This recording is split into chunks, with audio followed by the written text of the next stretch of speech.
श्री विष्णु। भगवान विष्णु सबका मंगल करें। जय सनातनी के इस अंक में आज हम जानेंगे, श्रवण करेंगे वर्ष 2026 में आद्रा कब मनाई जाएगी, आद्रा का महत्व और इसके पीछे की मान्यता, दाल की पूरी, खीर और आम का भोग कब लगाया जाएगा। आद्रा नक्षत्र से ही वर्षा ऋतु का आरंभ होता है।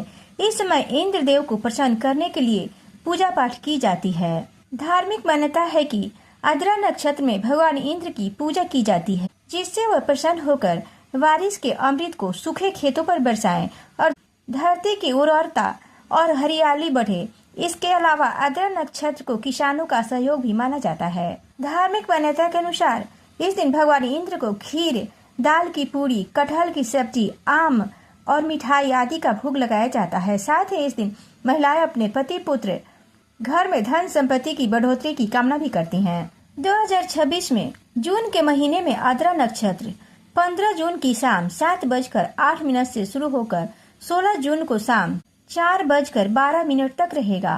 बिहार मिथिलांचल में आद्रा नक्षत्र के प्रवेश अक्सर 22-23 जून के आसपास, लेकिन 2026 में नक्षत्र गणना के अनुसार 15-16 जून पर दाल की पूरी, आम और खीर का भोग भगवान इंद्रदेव धरती माता को लगाया जाता है, जो वर्षा ऋतु के आगमन और कृषि कार्य शुरू होने का प्रतीक है। आद्रा नक्षत्र में सूर्य का प्रवेश माना जाता है। इस समय आम का मौसम होता है और दाल की पूरी, खीर पारंपरिक रूप से ऊर्जा देने वाला भोजन माना जाता है। इसे आद्रा नक्षत्र का त्योहार कहते हैं। धार्मिक मान्यता है कि इस दिन इंद्र देवता की पूजा करने से अच्छी वर्षा होती है, जिससे फसल अच्छी होती है। यह धरती माता और प्रकृति के प्रति आभार व्यक्त करने का दिन होता है।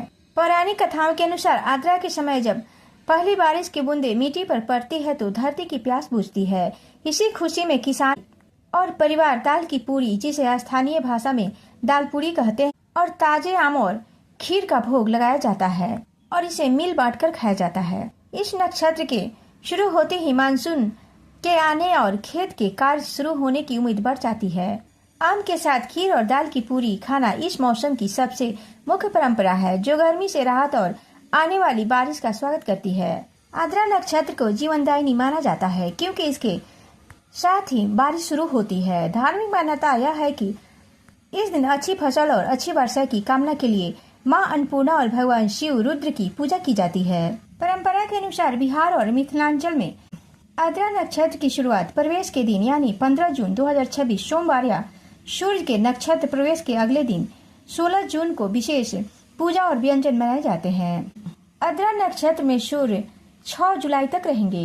बिहार के मिथिलांचल में इस दिन का विशेष महत्व है, जहां लोग आम और जामुन के साथ भोजन का आनंद लेते हैं।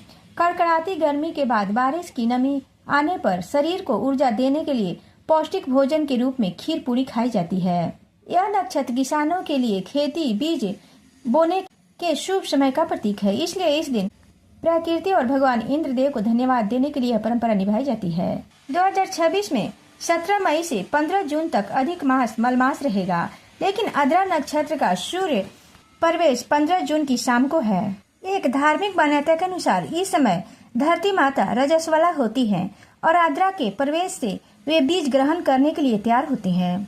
धार्मिक मान्यता के अनुसार इस समय सांपों के प्रजनन का समय होता है। आद्रा के पहले चरण में खीर खाने से पूरे वर्ष सांप के काटने का भय नहीं रहता है, इसका असर कम होता है। अब जानते हैं आद्रा नक्षत्र का महत्व। सूर्य के आद्रा नक्षत्र में आते ही वातावरण में नमी बढ़ जाती है और मानसून की बारिश शुरू हो जाती है। यह मानसून की पहली बारिश मानी जाती है। ग्रंथों के अनुसार जब सूर्य आद्रा में प्रवेश करते हैं तो पृथ्वी रजस्वला उपजाऊ होती है। यह समय बीज बोने के लिए सबसे उत्तम माना जाता है। इस नक्षत्र के दौरान ही कामाख्या देवी असम में अम्बुबाची का पर्व मनाया जाता है, जो प्रकृति की उर्वरता से जुड़ा है। इस दौरान विशेष रूप से खीर और दाल की पूरी बनाई जाती है और खाई जाती है। धार्मिक मान्यता है कि अब प्रकृति को सम्मान देने और आने वाले मानसून के लिए ऊर्जा पाने का तरीका है। आद्रा के देवता रुद्र शिव का उग्र रूप है और इसके स्वामी राहु है। जानते हैं आद्रा नक्षत्र की पौराणिक कथा। आद्रा नक्षत्र की उत्पत्ति भगवान शिव के रुद्र रूप से जुड़ी है। पौराणिक कथा के अनुसार जब भगवान रुद्र शिव के सृजन के लिए अपनी उग्र ऊर्जा को प्रकट किया तो उनके आंसुओं से आद्रा नक्षत्र की उत्पत्ति हुई। आद्रा का अर्थ है गीला या आंसू की बूंद। यह नक्षत्र भावनाओं की गहराई और शुद्धि को दर्शाता है।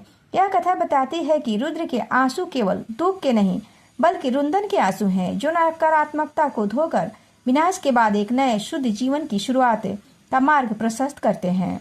आद्रा नक्षत्र गर्मी से राहत, फसलों के लिए पानी और नई शुरुआत का संदेश लेकर आता है। अब जानते हैं आद्रा नक्षत्र में क्या करना चाहिए, क्या नहीं करना चाहिए।